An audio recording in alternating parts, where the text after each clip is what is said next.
दोस्तों नमस्कार, जय माता दी। आप सभी का स्टडी विद अजय पर स्वागत है। आज हम एमपी टेट वर्ग 2 जो चयन परीक्षा होने वाली है अगस्त 2024 में, उससे में जो सामाजिक विषय का जो सिलेबस रहने वाला है उससे संबंधित सभी जो जानकारी है वो आज हम आप सभी के लिए लेकर आए हैं, जो कि परीक्षा की दृष्टि से काफ़ी महत्वपूर्ण होगी।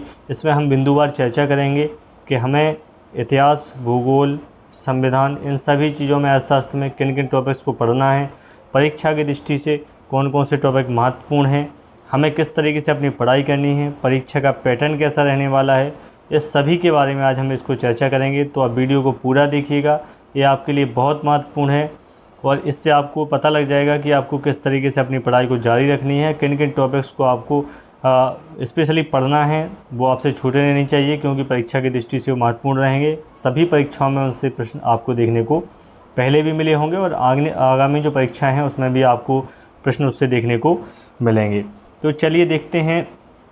देखिए यहाँ पर आप देख सकते हैं कि किसके बारे में बता रहे हैं। तो वर्ग 2 सामाजिक विषय की यहाँ पर हम चर्चा कर रहे हैं। उसके बारे में आज हम पूरा डिटेल से समझेंगे कि किस तरीके से हमें अपनी पढ़ाई करनी है। तो सामाजिक विषय में आप देखेंगे कि सबसे पहले इतिहास आपको देखने को मिलता है, इतिहास का पार्ट आपको देखने को मिलेगा। तो इतिहास में हमें क्या क्या पढ़ना है, इतिहास हर परीक्षा में से संबंधित आपको प्रश्न देखने को मिलेंगे, लेकिन इतिहास में जो मध्य भारत है, ये जो मध्य भारत की हिस्सेदारी आपको ज़्यादा मिलेगी, यानी मध्य भारत से प्रश्न आपको ज़्यादा पूछे जाते हैं प्राचीन भारत की अपेक्षा। ठीक है, किसकी अपेक्षा? प्राचीन भारत की अपेक्षा मध्य भारत से आपको ज़्यादा प्रश्न देखने को मिलेंगे, लेकिन सबसे ज़्यादा प्रश्न आपको देखने को मिलेंगे आधुनिक भारत से। तो सबसे इम्पोर्टेंट जो हिस्सा है इतिहास का वह है आधुनिक भारत। आधुनिक भारत को आपको बहुत अच्छे से पढ़ना होगा, इससे आपको ज़्यादा प्रश्न परीक्षा में देखने को मिलेंगे। पिछले आप कोई भी पेपर उठा के देख लीजिए, आपको आधुनिक भारत से सबसे ज़्यादा प्रश्न आपको देखने को मिलेंगे नंबर 1 पर। दूसरे नंबर पर यदि कोई सबसे ज़्यादा पोर्शन जो पूछा जाता है वह है आपका मध्य भारत, और उसके बाद यदि सबसे तीसरे नंबर पर पूछा जाता है तो वह है प्राचीन भारत। तो हम तीनों के बारे में चर्चा करेंगे और तीनों में कौन कौन से टॉपिक्स हमें पढ़ने हैं, कौन कौन परीक्षा की दृष्टि से महत्वपूर्ण है। वर्ग 2 की जो परीक्षा आपकी होने वाली है 100 नंबर की परीक्षा होने वाली है। इसका वीडियो हम पहले ही आपको बता चुके हैं कि मेंस की जो परीक्षा होगी कितने अंकों की होगी, उसमें पासिंग मार्क कितना होगा, मिनिमम कितने अंक आपको लाना ज़रूरी है, इस सब के बारे में हम पहले ही आपको बता चुके हैं। आज हम सामाजिक विषय का वर्ग 2 का मुख्य परीक्षा के लिए जो सिलेबस रहने वाला है, जो बिंदुवार, उस पर हम चर्चा करने वाले हैं कि हमें किस तरीके से यहाँ पर पढ़ाई करनी है और अपना सिलेक्शन जो है पक्का करना है। ठीक है, यहाँ से आपको समझ में क्या आ गया है कि आपको आधुनिक भारत यहाँ ज़्यादा पढ़ना है इतिहास में, फिर मध्य भारत और तीसरे नंबर पर प्राचीन भारत। अब हम देखेंगे कि कौन कौन से पॉइंट हैं जो हमें पढ़ने हैं प्राचीन भारत में, मध्य भारत में और आधुनिक भारत में। तो इसको हम देखते हैं। देखिए, अब बात करेंगे हम प्राचीन भारत की। ठीक, सबसे नंबर 1 पर हम बात करेंगे प्राचीन भारत की। तो आप यहाँ देखेंगे कि हड़प्पा सभ्यता या सिंधु सभ्यता को ही, जैसे हड़प्पा सभ्यता है तो इससे संबंधित प्रश्न आपको परीक्षाओं में देखने को मिलेंगे। ये सिंधु सभ्यता कब आई, किसने इसकी खोज की, क्या क्या वहाँ पर मिला था, इससे संबंधित चीज़ें आपको परीक्षाओं में अक्सर देखने को यहाँ पर मिल जाती हैं। उस समय की संस्कृति संबंधित चीज़ें, उस समय की सामाजिक व्यवस्था जो थी उससे संबंधित चीज़ें आपको परीक्षाओं में पूछी जाती हैं। ठीक है, तो इसको आपको अच्छे से पढ़ लेना है, सिंधु सभ्यता या हड़प्पा सभ्यता को अच्छे से पढ़ लेना है। दूसरे नंबर पर हम बात करें जैन धर्म की, तो जैन धर्म से संबंधित प्रश्न भी आपको परीक्षाओं में, हर परीक्षा में 1 या 2 प्रश्न से संबंधित, जब भी इतिहास की बात करें तो इससे प्रश्न आपको अक्सर देखने को मिल ही जाते हैं। इसके बाद बौद्ध धर्म की बात करें तो इससे भी आपको प्रश्न मिल जाएंगे। इसके बाद जो चौथा पॉइंट है वह है मौर्यकाल। प्राचीन भारत में ये सबसे महत्वपूर्ण है। इन सभी टॉपिक्स को आपको सबसे पहले पढ़ना है परीक्षा की दृष्टि से।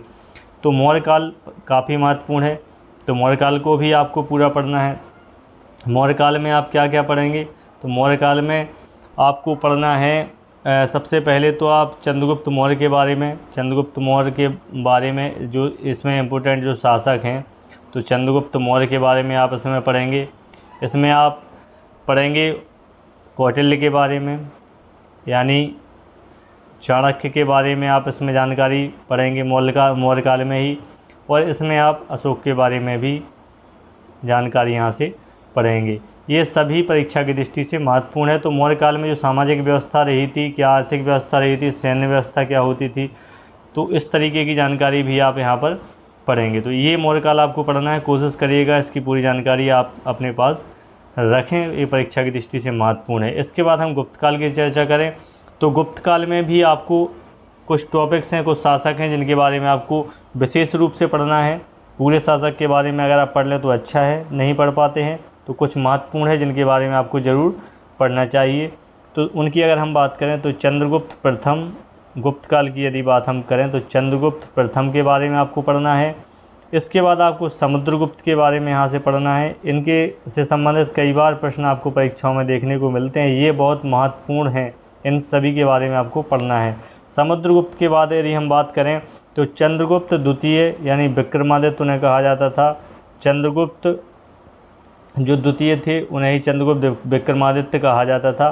तो इनके बारे में आपको पढ़ना है, ये महत्वपूर्ण है, इनसे संबंधित आपको ज़रूर पढ़ लेना है। कोशिश करना है कि हमें जो 5 टॉपिक यहाँ पर बताए हैं पॉइंट, इन सभी पॉइंट को आप बहुत अच्छे से पढ़ लें, क्योंकि परीक्षा में जब भी आप जाएंगे आपको इनसे प्रश्न देखने को मिलेंगे और सबसे ज़्यादा इनसे ही प्रश्न देखने को आपको मिलेंगे। ऐसा ना हो कि आप अन्य चीज़ों को पढ़ते रहें और जो महत्वपूर्ण चीज़ें हैं वो आपसे छूट जाएँ।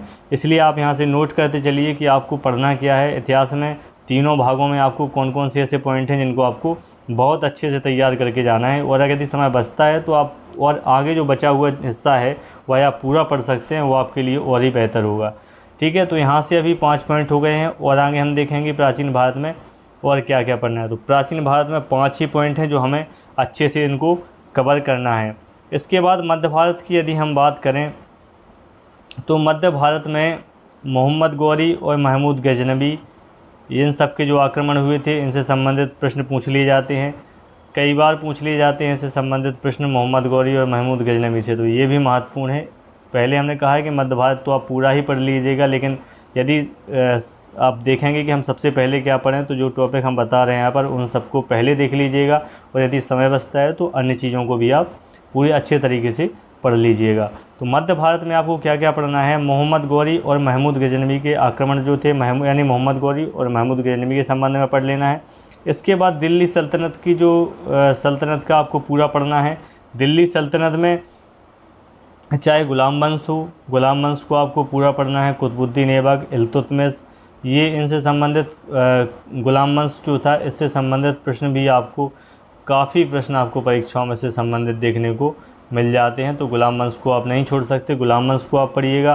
गुलाम वंश के बाद इसमें आप इल्तुतमिश को पढ़ें, गुलाम वंश में ही इल्तुतमिश है तो उसको इम्पोर्टेंट है। कुतुबुद्दीन ऐबक है, वह भी महत्वपूर्ण है। इसके बाद खिलजी और तुगलक वंश, ये दोनों बहुत महत्वपूर्ण है, इनसे कई बार प्रश्न परीक्षाओं में आपको देखने को मिलते हैं, बहुत महत्वपूर्ण है। इसलिए इन सब टॉपिक को, यानी दिल्ली सल्तनत में गुलाम वंश, खिलजी वंश और तुगलक, इन तीनों को, इन सभी को आप बहुत अच्छे से आपको पढ़ना है। इसके बाद बात करें मुग़ल साम्राज्य की, तो मुग़ल साम्राज्य, मुग़ल काल आप सभी जानते हैं मुग़ल काल कहाँ से चालू हुआ था। तो मुग़ल काल बाबर से, तो बाबर के बारे में आपको पढ़ना है। मुग़ल काल में जो सबसे महत्वपूर्ण है वह बाबर को आप पढ़ेंगे। शेरशाह सूरी, हुमायूं के बीच में जो युद्ध हुए थे महत्वपूर्ण, उन सभी के बारे में आप पढ़ेंगे। इसके बाद जो महत्वपूर्ण है उसमें अकबर हैं, अकबर के बारे में पढ़ेंगे आप, शाहजहाँ के बारे में पढ़ेंगे और औरंगजेब के, इन सभी के बारे में आपको अच्छे से पढ़ना है, क्योंकि प्रश्न जो बनेंगे वो इन्हीं महान सम्राटों के बारे में ही बनेंगे। इसके बाद उत्तरवर्ती जो सम्राट हुए थे, यानी जब उनका जो मुग़ल काल था वह ख़त्म होने वाला था, उस समय जो शासक थे, चाहे बहादुर शाह जफ़र प्रथम हो, बहादुर शाह जफ़र द्वितीय, तो इनसे संबंधित जो तथ्यात्मक जो महत्वपूर्ण है आप उनको देख लीजिएगा। लेकिन ये जो शासक हैं, 4-5 जो शासक हैं, बाबर, अकबर, शाहजहाँ, औरंगजेब, तो इन सभी के बारे में थोड़ा अच्छे से पढ़ लीजिएगा, इनसे प्रश्न परीक्षा में अक्सर आपसे पूछे जाते हैं। इस मुग़ल काल में जो व्यवस्था थी, सामाजिक व्यवस्था थी और उनका जो सैन्य व्यवस्था थी, राजनीतिक जो स्थिति थी, उस सभी के बारे में भी आपको यहाँ पर अच्छे से पढ़ लेना चाहिए। मध्य भारत में ये सभी महत्वपूर्ण है। विजयनगर साम्राज्य, इसके बाद है विजयनगर साम्राज्य की यदि हम बात करें तो इससे भी आपको बहुत सारे प्रश्न यहाँ पर देखने को परीक्षाओं में मिलेंगे। तो विजय साम्राज्य भी इम्पोर्टेंट है, इसको आप पढ़िएगा। विजयनगर साम्राज्य और ये मराठा की बात करें तो मराठा को भी आपको अच्छे से पढ़ लेना है, मराठा से संबंधित प्रश्न भी परीक्षाओं में पूछे जाते हैं। ये बहुत महत्वपूर्ण टॉपिक्स हैं जिनको आपको पढ़ना है। हम पहले ही बता चुके हैं कि प्राचीन भारत की अपेक्षा मध्य भारत से आपको ज़्यादा प्रश्न देखने को मिलेंगे, इसलिए आपको इन सभी को बहुत अच्छे से पढ़ लेना है। दिल्ली सल्तनत के बारे में, गुलाम वंश के बारे में, कुतुबुद्दीन ऐबक, इल्तुतमिश और खिलजी वंश, तुगलक वंश, ये बहुत इंपॉर्टेंट हैं। इसके बाद मुग़ल काल में आपको इन सभी को पढ़ना है, विजयनगर साम्राज्य को और मराठा को। इतनी चीज़ों को आपको इतिहास में पढ़ना है, सबसे पहले पढ़ना है। उसके बाद जो बची हुई चीज़ें हैं उनको आप पढ़िएगा, लेकिन पढ़ने का क्रम इस तरीके से रखिएगा जैसे इसमें बिंदुवार बताया जा रहा है। इसके बाद अगर हम बात करें आधुनिक भारत की, यानी आधुनिक भारत हम पहले बता चुके हैं कि आधुनिक भारत जो है, ये आधुनिक भारत सबसे ज़्यादा जो आपका जो हिस्ट्री का जो पोर्शन होगा उसमें सबसे ज़्यादा जो प्रश्न आपको देखने को मिलेंगे, सबसे ज़्यादा जो क्वेश्चन देखने को मिलेंगे वह आधुनिक भारत से ही आपको देखने को मिलेंगे। तो कोशिश करिएगा कि सबसे पहले आप आधुनिक भारत को ही पढ़ें।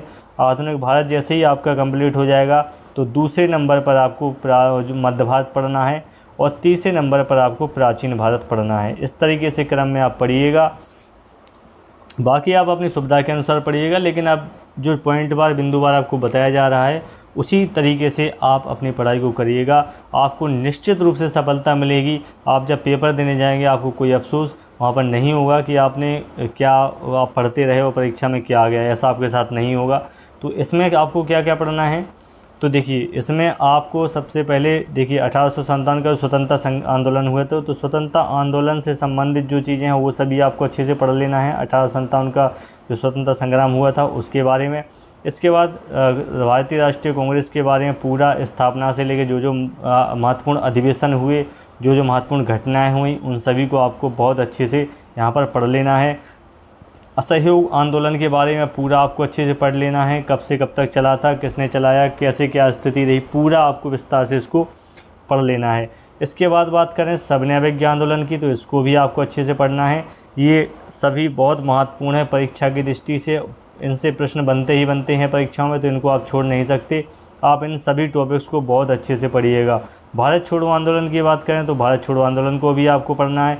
इसके अलावा साइमन कमीशन जो आया था उसके बारे में पढ़ना है, क्योंकि ये बहुत इंपॉर्टेंट है साइमन कमीशन।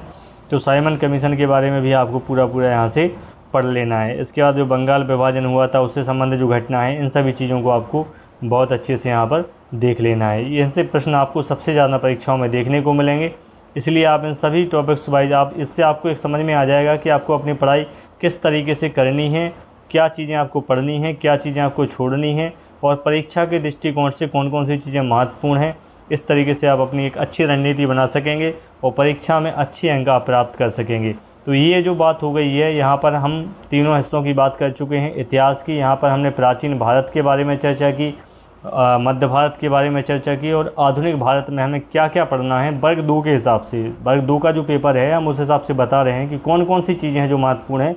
ये सब चीज़ें अन्य परीक्षाओं में भी आपको इसी तरीके से देखने को मिलेंगी, क्योंकि परीक्षाओं का जो पैटर्न है उसी तरीके से हम आपको यहाँ पर चीज़ें बता रहे हैं। ये सभी चीज़ें आपके लिए बहुत महत्वपूर्ण हैं, आप इनको नोट कर लीजिएगा। वीडियो को पूरा देखिएगा, पूरा हम उसमें बताएंगे आपको कि सामाजिक व्यवसाय में किस तरीके से आप बहुत अच्छे अंक प्राप्त करेंगे। और मैं दावा करता हूँ इस तरीके से आप जब पढ़ाई करेंगे तो आपकी पढ़ाई में एक अलग फिनिशिंग आएगी, आपकी क्लियरिटी के साथ पढ़ाई होगी, नंबर अच्छे आएंगे आपको और आपका कॉन्फिडेंस लगातार बढ़ता जाएगा। इसके बाद हम देखेंगे आगे इतिहास, आधुनिक इतिहास की बात हो गई। इसके बाद हम बात किसकी करेंगे, इसके बाद हम बात करेंगे राजनीति शास्त्र, यानी अब हम बात करेंगे पॉलिटी की कि पॉलिटी में हमें क्या क्या पढ़ना है, पॉलिटी में ऐसी कौन सी चीज़ें हैं जो महत्वपूर्ण हैं, कौन सी चीज़ें हैं जो हम छोड़ नहीं सकते पॉलिटी में, तो उनके बारे में हम यहाँ पर चर्चा करेंगे। ठीक है, तो सबसे पहले अगर हम बात करें तो ये तो वन लाइनर तरीके से प्रश्न हो जाते हैं। आपने पढ़िए राष्ट्रीय प्रतीक, स्थानीय स्वशासन के बारे में। देखिए ये आपका टॉपिक दिया हुआ है, सिलेबस में दिया हुआ है। एमपी टेट जब पात्रता परीक्षा हुई थी उसमें भी इससे संबंधित आपको दिया हुआ था, तो आपको इन सबको तो क्लियर करके पढ़ना ही पढ़ना है।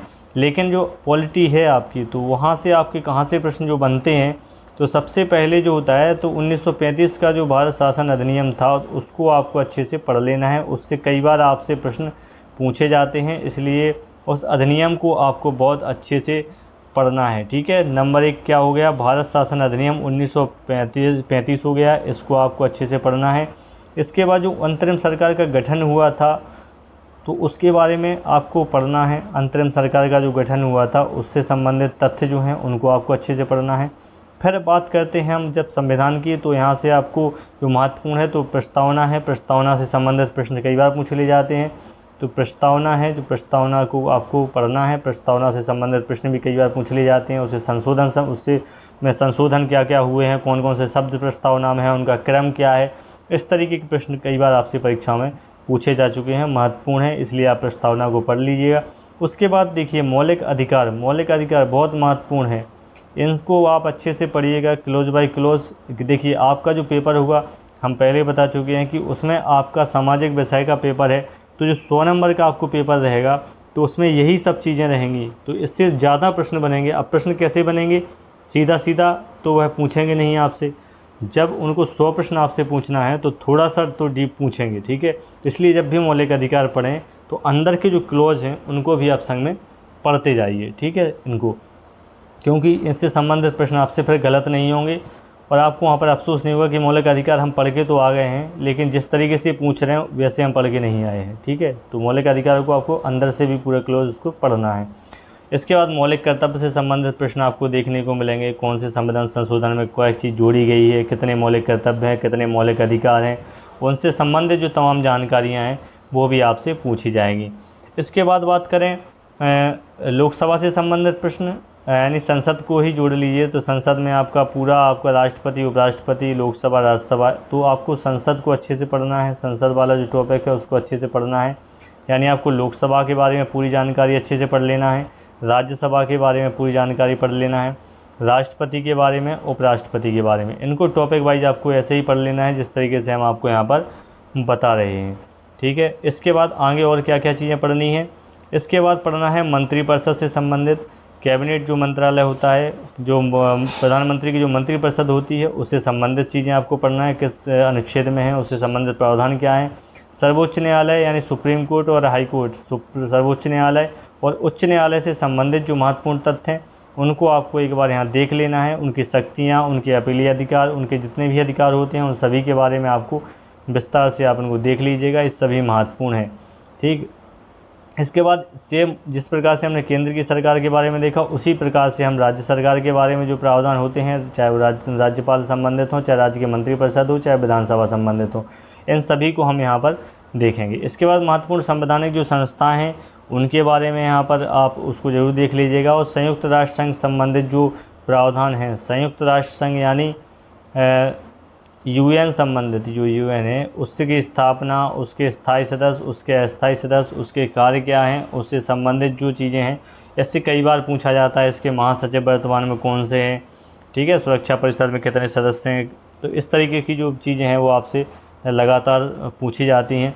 क्योंकि जो पॉलिटी जो हिस्सा है, जो राजनीति शास्त्र है, उसमें जो हाल ही में जो परिवर्तन होते जाते हैं, संविधान संशोधन हो रहे हैं, नए नए जो नियम बन रहे हैं, उनको भी आप करंट अफेयर्स के तहत देखते जाइएगा। भले ही करंट अफेयर्स आपके सिलेबस में हो या ना हो, लेकिन इनसे संबंधित जो चीज़ें होंगी, जो हाल ही में परिवर्तन होंगे, उनसे संबंधित प्रश्न भी आपसे पूछे जाएंगे। इसलिए हाल में जो परिवर्तन हो रहे हैं संविधान में, उस पर भी आप एक नज़र बनाए रहिएगा, वह भी आपको पॉलिटी में महत्वपूर्ण रहेंगे। इसके बाद हम पॉलिटी के बाद हम आगे बात करेंगे भूगोल की। भूगोल आप जानते हैं सबसे ज़्यादा पेपर में अगर हिस्सेदारी होती है, जब भी आप पेपर देने जाएंगे तो पूरे पेपर में सबसे ज़्यादा जो आपको पेपर में हिस्सेदारी मिलेगी देखने को, यानी पेपर में जो सबसे ज़्यादा प्रश्न आपको देखने को मिलेंगे वो सबसे ज़्यादा आपको भूगोल के मिलेंगे। भूगोल के अलावा जो दूसरा सबसे ज़्यादा प्रश्न आजकल पूछे जाते हैं, भूगोल के बाद जो दूसरे नंबर के पूछे जाते हैं वो आपके पॉलिटी से पूछे जाएंगे, और तीसरे नंबर पर जो आपके प्रश्न होंगे वह आपके हिस्ट्री से पूछे जाएंगे। और हिस्ट्री में कौन सा रहेगा, जो मॉडर्न हिस्ट्री है उससे संबंधित प्रश्न आपसे सबसे ज़्यादा पूछे जाएंगे। बाकी हिस्ट्री का हमने बता दिया है कि किस तरीके से आपको पढ़ना है। इसके बाद चौथे नंबर पर आपको इकोनॉमिक्स से संबंधित प्रश्न आपको देखने को परीक्षा में मिलेंगे। तो ये परीक्षाओं का पेपर का क्रम होता है, आप कोई भी पेपर उठा के देख लीजिए, पेपर में इसी तरीके से आपसे प्रश्न पूछे जाते हैं। किसी में ऐसा नहीं है कि इतिहास से बहुत ज़्यादा प्रश्न पूछ लिए, भूगोल से नहीं। भूगोल का जो परसेंटेज रहता है हर पेपर में, भूगोल से सबसे ज़्यादा प्रश्न आपको देखने को मिलते हैं। ये 100% आप वीडियो देखने के बाद आपको लगेगा कि आपकी जो आप क्या पढ़ रहे थे, आपको किस तरीके से पढ़ना है, आप अपनी रणनीति ज़रूर बदलेंगे और जो बताया जा रहा है उसी के अनुसार आप पढ़िएगा, आपको बहुत अच्छे नंबर आपको देखने को मिलेंगे। तो भूगोल में देखिए, भूगोल महत्वपूर्ण है, वेरी इंपॉर्टेंट है। तो इसके कौन कौन से टॉपिक हैं जिन्हें हमें सबसे पहले पढ़ना है। अब भूगोल की अगर हम बात करें तो भूगोल में आप देखेंगे कि भूगोल में 2 हिस्से हो जाते हैं। एक तो हो जाता है भारत का भूगोल, यानी एक तो हो जाएगा भारत का भूगोल और एक हो जाएगा विश्व का भूगोल। ठीक है, एक हो जाएगा क्या, विश्व का भूगोल। तो हमें इसमें क्या क्या पढ़ना है। तो विश्व के भूगोल के अंतर्गत जो चीज़ें हैं तो उनके में सबसे पहले देख लेते हैं। तो सौरमंडल के बारे में कई बार ग्रहों से संबंधित जानकारी पूछ ली जाती है, बड़े छोटे क्रम, उनके उपग्रह के बारे में पूछ लिया जाता है, उनके जो उपनाम हैं उनके बारे में पूछ लिया जाता है। तो सौरमंडल के बारे में आपको जानकारी होनी चाहिए। इसके बाद अक्षांश देशांतर से संबंधित प्रश्न आपको पूछ लिए जाते हैं, तो इसके संबंधित जानकारी आपको पढ़ लेनी है। अगर आपने पढ़ी है तो उसका रिवीजन करिए, उसका थोड़ा और विस्तार से आप पढ़ लीजिएगा। स्थलमंडल के बारे में आपको पढ़ना है, स्थलमंडल पढ़ना है। स्थलमंडल के बाद पृथ्वी की गतियाँ, पृथ्वी की जो घूर्णन गतियाँ हैं, अपने अक्ष पर घूमना और अपने घूर्णन गति लगाना, परिक्रमण वाली गति, तो इस तरीके से सारी चीज़ों को आपको पढ़ना है। वायुमंडल में भी आपको पढ़ना है, वायुमंडल में पढ़ना है, वायुमंडल को आपको विस्तार से यहाँ पर पढ़ना है। इन सभी से प्रश्न परीक्षाओं में आपको देखने को अक्सर मिलते रहते हैं, तो इनको आपको अच्छे से पढ़ लेना है। इसके बाद जलमंडल में, जलमंडल को भी पढ़ना है, यानी तीनों मंडल, स्थलमंडल, वायुमंडल और जलमंडल। देखिए इनसे संबंधित प्रश्न आपको बहुत परीक्षाओं में देखने को मिलेंगे। धाराओं से संबंधित प्रश्न, गर्म धाराएँ, ठंडी जल धाराएँ, इनसे संबंधित प्रश्न आपको देखने को मिलेंगे। महासागरों से संबंधित प्रश्न, चूँकि महासागर जलमंडल का ही एक हिस्सा है, तो महासागर, चाहे वो प्रशांत महासागर की हम बात करें, चाहे अटलांटिक महासागर की बात करें, चाहे दक्षिणी चीन सागर की बात करें, आपको उनसे संबंधित कई प्रश्न आपको परीक्षाओं में देखने को मिल जाएंगे। तो आपको इन सभी को अच्छे से बहुत पढ़ लेना है, ये परीक्षा की दृष्टि से बहुत महत्वपूर्ण है। इसके बाद भूगोल में, भारत के भूगोल की बात करें तो भारत के भूगोल में आपको क्या क्या पढ़ना है। तो इसमें आपको पढ़ना है भारत की स्थिति, यानी भारत की जो भौगोलिक स्थिति है उससे संबंधित पूरी जानकारी आपको पढ़ लेना है। इससे संबंधित प्रश्न कई बार बहुत सारे प्रश्न परीक्षाओं में पूछे जाते हैं। तो इसके पड़ोसी देश, पड़ोसी देशों से संबंध, पड़ोसी देशों में जो उत्पादन है, खनिज उत्पादन, उससे संबंधित जानकारी आपको अच्छे से पढ़ लेनी है। इसके बाद इसमें पड़ोसी देशों की जानकारी, देखिए जिस तरीके से हमने बताया है उसको आपको पढ़ना है। भौतिक संरचना के बारे में आपको पढ़ना है, चाहे पठार की बात हो, चाहे नदियों की बात हो, इन सभी को आपको विस्तार से पढ़ लेना है। इसके बाद पर्वत, पठार, नदियाँ हो जाएंगी, परिवहन और जनसंख्या, इन सभी से संबंधित प्रश्न आपको परीक्षाओं में, अक्सर परीक्षाओं में देखने को मिलते हैं। इसलिए इन सभी टॉपिक्स को आपको बहुत अच्छे से कवर करके चलना है और इन सभी को आपको पढ़ना है। सभी महाद्वीप, अगर हम बात करें तो 7 महाद्वीप के बारे में आपको अच्छे से बिल्कुल पढ़ लेना है, क्योंकि इनसे संबंधित प्रश्न भी आपको परीक्षाओं में देखने को मिल जाते हैं। ठीक है, और 7 महाद्वीप के बारे में बता ही दिया है। तो इन जो टॉपिक हैं, इन टॉपिक को आप सबसे पहले प्रायोरिटी देते हुए इनको पढ़िएगा, इसी क्रम में पढ़िएगा। ये सभी परीक्षा की दृष्टि से आपको महत्वपूर्ण होने वाले हैं। इसके अलावा जो विश्व का भूगोल है उसमें ज्वालामुखी है, भूकंप है, ठीक है, तो इससे संबंधित प्रश्न भी आपको, पर्वत पठार का जो अंतर्राष्ट्रीय यानी विश्व स्तर पर जो पर्वत पठार मैदान हैं, विश्व स्तर पर जो पर्वत पठार मैदान हैं उनके बारे में भी जानकारी होनी चाहिए। नदियों के बारे में विश्व स्तर पर जो महत्वपूर्ण बड़ी बड़ी नदियां हैं उनके प्रवाह तंत्र के बारे में आपको जानकारी होनी चाहिए। इससे संबंधित प्रश्न आपको परीक्षाओं में निश्चित रूप से देखने को मिलेंगे। इसके बाद देशों के जो राजधानियां हैं उनके जो भौगोलिक उपनाम हैं, भौगोलिक जो उपनाम होते हैं, भौगोलिक उपनाम होते हैं हर जगह के, तो उनसे संबंधित आपको याद कर लेना है। ये सभी प्रश्न परीक्षाओं में आपको देखने को मिल जाएंगे। इसके बाद देखते हैं और क्या महत्वपूर्ण रहेगा। तो इसके बाद हम बात करें तो इसके बाद आपको अर्थशास्त्र देखने को मिलेगा। अर्थशास्त्र चूँकि ऐसा विषय है जो कि करंट से संबंधित रहता है, तो इसमें विशेष रूप से आप राष्ट्रीय आय से संबंधित जानकारी आपको होनी चाहिए। जीडीपी क्या होती है, इससे संबंधित जानकारी आप पढ़ लीजिएगा। पंचवर्षीय योजना ये सबसे महत्वपूर्ण होती हैं, तो पंचवर्षीय योजनाओं के बारे में आप जरूर पढ़ लीजिएगा। इसके बाद जो महत्वपूर्ण संस्था हैं, चाहे वो आरबीआई हो, इरेडा हो, सेबी हो, नाबार्ड हो, एसबीआई हो, जितने भी जो महत्वपूर्ण संस्था हैं इनसे संबंधित जानकारी पढ़ लीजिएगा। बाकी जो इकोनॉमिक्स का जो पोर्शन होता है, जब इकोनॉमिक्स का जो पोर्शन होता है वह हमेशा करंट के टच में ही रहता है। तो यानी करंट में आपको जो इकोनॉमिक्स आएगा वो करंट जो रहेगा उससे संबंधित आपको पूछा जाएगा, चाहे वो बैंक दर की बात करें, सीआरआर की बात करें, रेपो दर की बात करें, रिवर्स रेपो की बात करें, तो इस तरीके के जो आपसे टर्म हैं वो आपसे पूछ लिए जाएंगे। चाहे वो आपके शेयर बाज़ार से संबंधित जो शब्दावली हो उससे संबंधित आपसे पूछ लिया जाएगा। तो ये सभी जो चीज़ें हैं आपको इसी तरीके से पढ़ना है।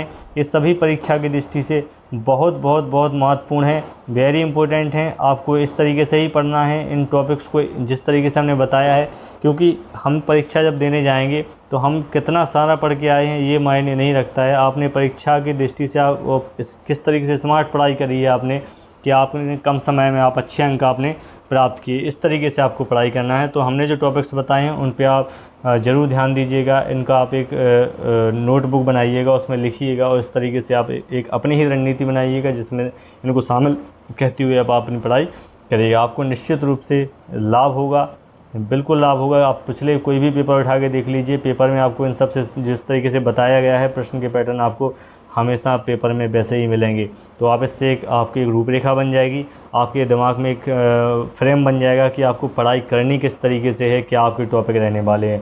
तो ये जो 4 पोर्शन है ये महत्वपूर्ण हो गए। क्या क्या हो गया है? इतिहास हो गया है, इतिहास के बाद इतिहास हो गया, भूगोल हो गया है, पॉलिटी और अर्थशास्त्र। ये जो 4 पोर्शन हैं, ये 4 पोर्शन सामाजिक विषय वालों के लिए महत्वपूर्ण है। सामाजिक विषय वालों के लिए सबसे ज़्यादा प्रश्न यहीं से पूछे जाएंगे। इसके बाद बात करें कि क्या इसमें विज्ञान से संबंधित प्रश्न पूछे जाएंगे या नहीं पूछे जाएंगे, यानी इसमें फिजिक्स आएगा या नहीं आएगा, केमिस्ट्री आएगी या नहीं आएगी, या बायोलॉजी।